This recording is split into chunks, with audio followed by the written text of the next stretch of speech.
No, I've been a nurse for 22 years. I'm probably the oldest one here, but anyway, I said when I retire I'm going to write a book, and I kept a journal.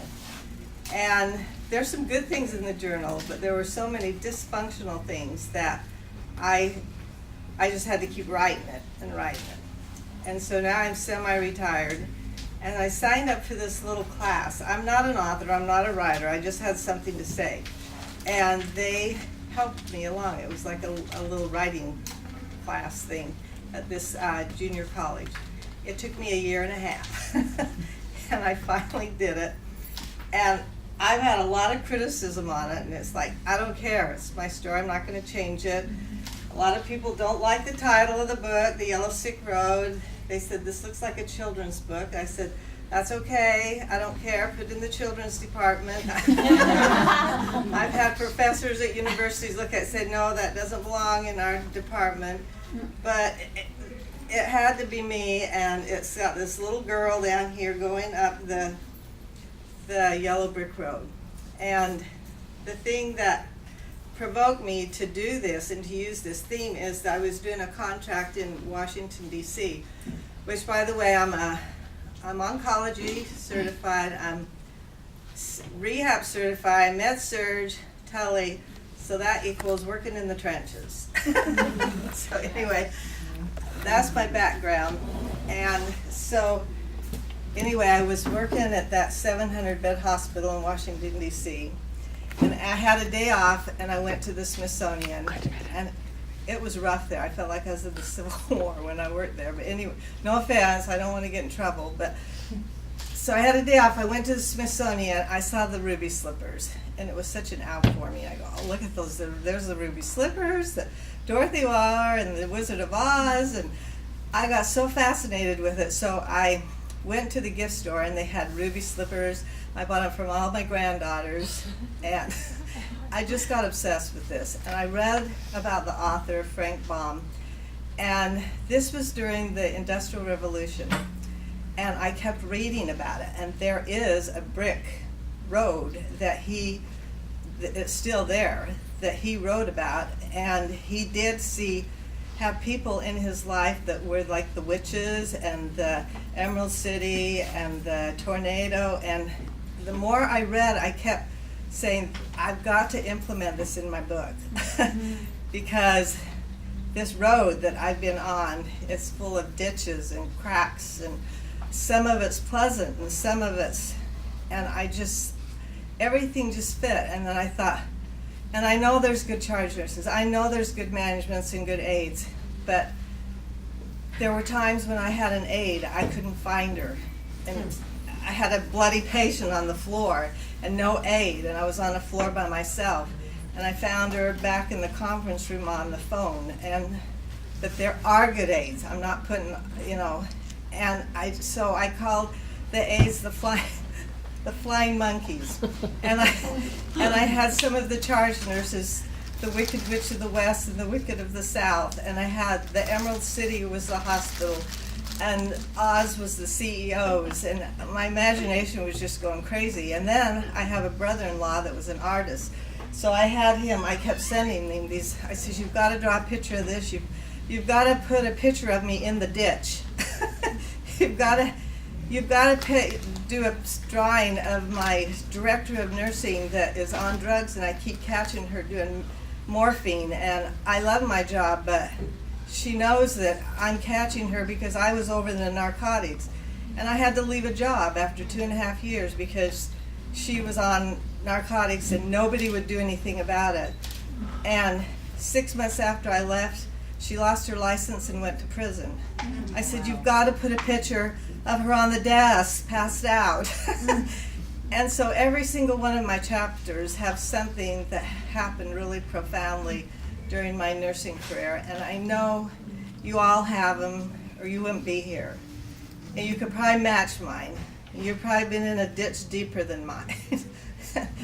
But I just had to do it. And so anyway, that's why this book came about. And at the very end, it seemed like the best thing for me after 15 years I did travel nursing. I didn't have to deal with the politics. I did my job. I didn't, if they liked you, they extend you. If they don't, so that worked for me. But I would get so lonely. I would be in these motels, and it was like me and the walls, and the person you pay your motel bill to. And it was a very, very lonely life. And I talk about the lonely road and how happy I was when I came home, and how my life was a tornado. And I had animals. I had to leave my animals and my horse, and the things that would help me get through this loneliness would be getting on my horse and riding my horse, and I would just visualize this. And I'm not going to change this book, and it could be in the children's department, but I really want it, and I'm not going to make many. I just want it to be public awareness. I want people to know. They really need to know. And it's scary, because some of the stuff that I wrote in here, I didn't mention names, but if I live in a little small town, and there were some things that happened in a little small town, and I had to risk, I could still be sued, but I don't care. I don't care. If that's what they want to do, then sue me. Take my house that I've worked for and lived in little motels. I don't care. And I know you all relate to this, or you wouldn't be here in this room. And you want change. And I know that it's ratio, but bullying and abuse affects ratio. Because if you have a heavy load and you have a charge nurse and she's got favorites, she's going to dump on you, and you're going to get them all. You're going to get the admits, the discharges, everybody Browning nurses to the ones that's in charge of who's getting the patients, and we all know that, and there's nothing we can do. I have not found, I've been to counseling, I belong to a committee in Utah where there was a man on our committee that took his life because he got laid off. We know layoffs are devastating. I got laid off once, and I thought, if there's a cliff here, I'll just go right off of it, but I'm glad there wasn't a cliff. And this is what happened. Nobody, after they've worked a night shift, and you live an hour away from home in a rural hospital, drives home in the snow, you walk in the door and you're so happy, and you all know night shifts. The phone rings, and your manager says, you have to come back and sign this discharge order. I needed that job. It was the closest hospital to where I lived. I said, it's really stormy. You have to sign it. I've been a director of nursing. I've been assistant. I know management. She could have put a tag on that and set it aside and waited till I came in on my next shift. I went and I drove in the storm, risking my life. She put me in harm's way. I went in, it took me 2 seconds to sign it. I went back, it took me 3 hours after I had worked a night shift. I didn't have to work that night, fortunately, but she wouldn't have cared anyway. So, yeah, I was mad. I went in and I talked to her supervisor. It backfired on me. She blackballed me. She found every single thing she could. And this was a sister hospital that I had worked in Salt Lake City. By the way, I'm from Utah. It was a big corporate hospital, and I chose to transfer to this little small hospital that was closer to me. I'd been there 6 months, and they were going to have a layoff. I got laid off. I lost 7 years of seniority that I had at this big hospital. I'm no spring chicken. I lost my retirement. They make you sign a contract that if you want your severance pay, you don't contest anything. Well, of course you want your severance pay. So I know you all have stories like this. I was laid off, and that's when I started doing traveling, and it saved me. And I still have my house.